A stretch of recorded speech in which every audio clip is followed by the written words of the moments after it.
What's up, everybody? I may not post this. Since I'm sitting here, I figured I might as well share the plight that maybe some of you will find yourselves in, since I do believe the Lord wants me sharing my journey as the pioneer, the trailblazer,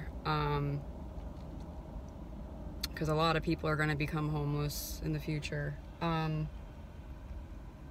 So I woke up this morning, not the first time, but I fell back asleep and I woke up to a phone call on my motel landline phone from the housekeeper that God has given me favor with.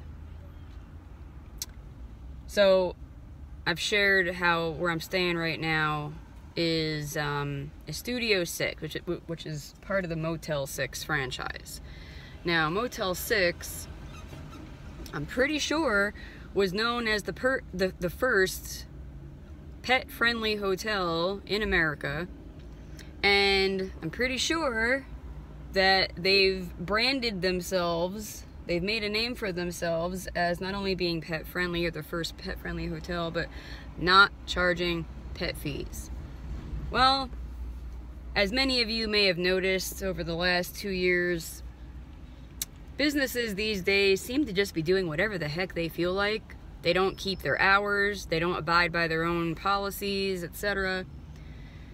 And so when I booked online, somebody, probably the manager, who it's clear that English is his second language, he seems Indian or whatever, he wrote some, incoherent sentence stating that there would be a pet fee, and like ending the same sentence saying that there's no pet fee, which made absolutely no sense. And then when you walk in the front lobby, there's I think 2 different signs that give different amounts of what the pet fee is on top of the amount he gave in the online thing, and so just chaos everywhere.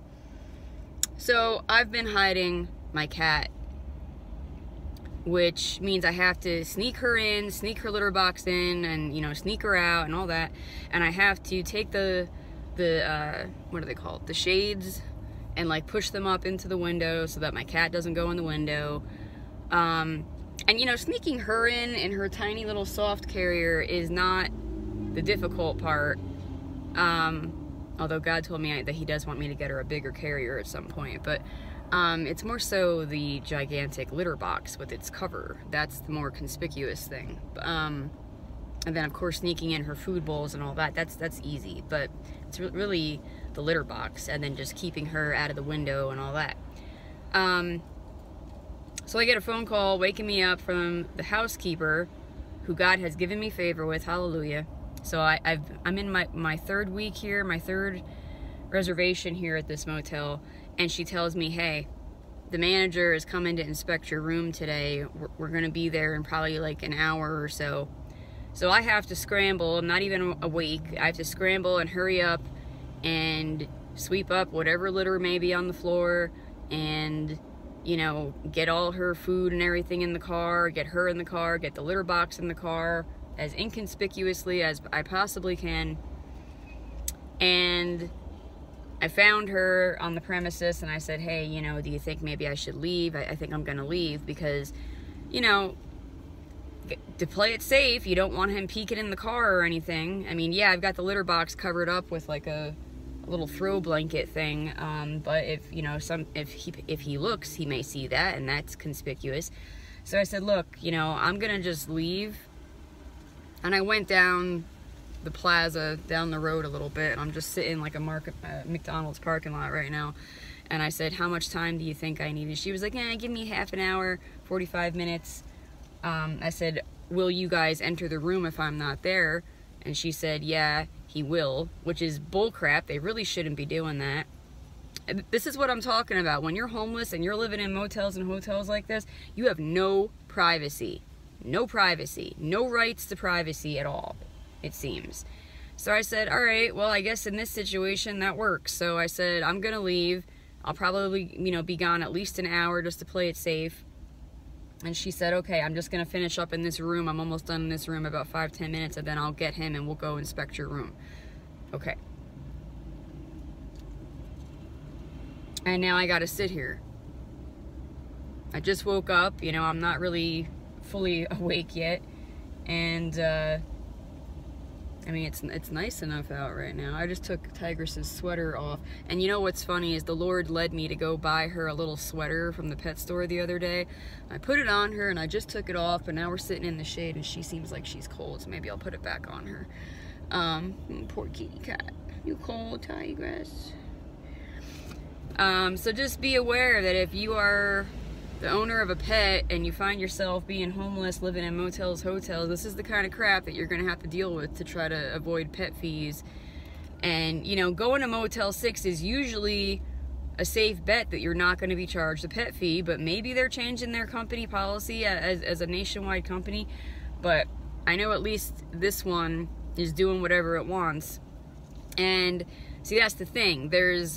So just like with any franchise, with like McDonald's or whatever, you have what's called corporate locations, branches, and then you have, I guess, what's called like franchised branches, and which are like more privately owned, and they get to do whatever they want apparently. And that's what I think this location is he's doing whatever he wants.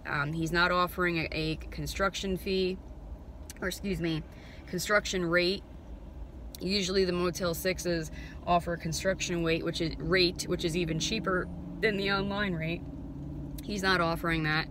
There was one place I stayed up in Virginia, it was the same thing. I even called their corporate office and went through all the rigmarole to try to report him and all this and that, and they said, well, he owns that branch privately, so he can do whatever he wants. He doesn't have to offer that rate. So that's something that to be mindful of is, you know, maybe call ahead of time. Maybe do like, what is it, *67 to block your phone number or whatever from the caller ID if you want to play it like extra safe. And just call ahead of time and just ask, you know, is this a privately owned branch? Do you offer the construction rate? Do you charge pet fees? Whatever. So that you know what you're dealing with, because like I said, most of the time I try to stay at like a Motel 6 if it doesn't have bugs. The only reason I came to this place was because it claimed online that it was a new property. That's something else to be aware of, is when I got here, it is so far from being a new property. And the housekeeper told me, oh yeah, they just bought it from Days Inn. And it's clear to me, they didn't even take the time to invest any money in it before they flipped it. There's not any new paint. There's writing on the walls, and there's roaches. I mean, it's not like a heavy infestation of roaches. It's kind of just like one or two here or there.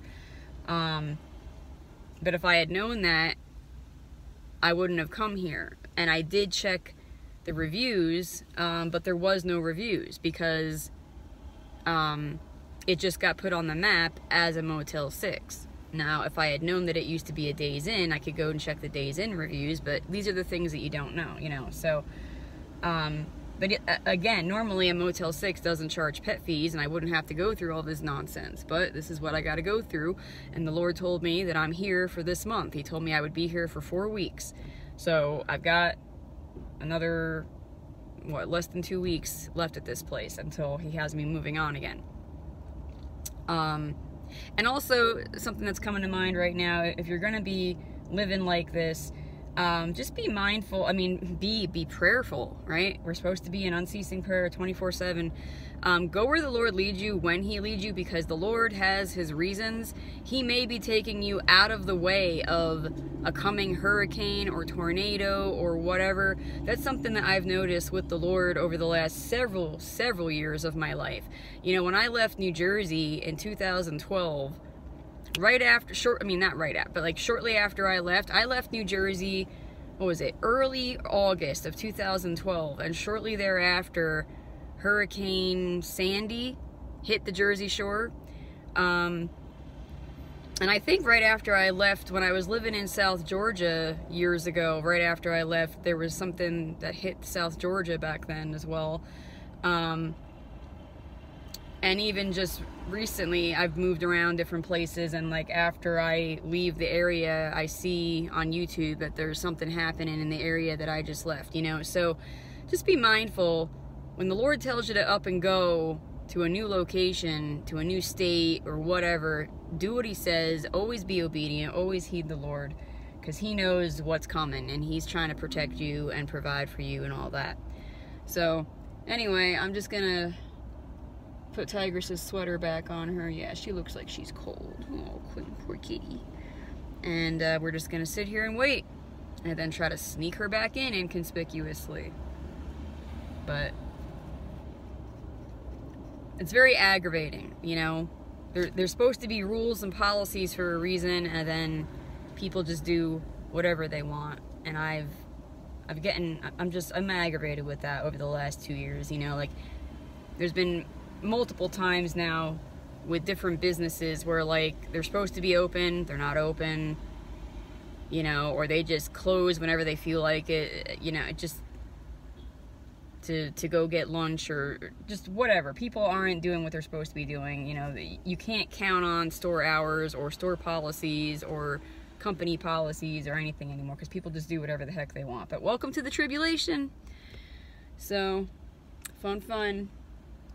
Alright, let me get Tigress's sweater. Like I said, I may or may not post this, but just some tips.